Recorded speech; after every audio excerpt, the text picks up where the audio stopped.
Wi-Fi Mouse provides a remote control toolbar to help users manage their PC efficiently.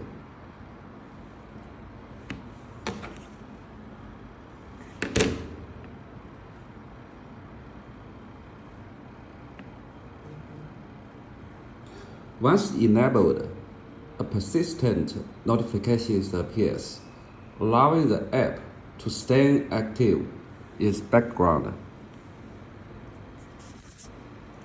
The Foreground Service is essential here to maintain a stable connection with the remote PC while the app is not in use.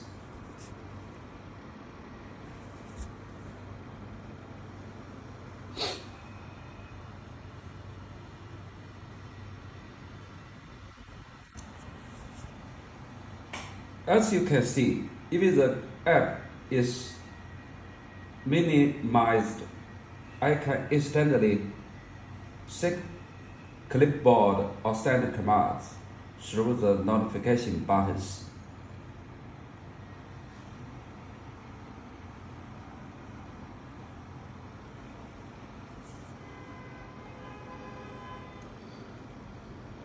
Without this foreground service, the Android system would terminate the background process, breaking the remote connection. Users have full control to stop the service anytime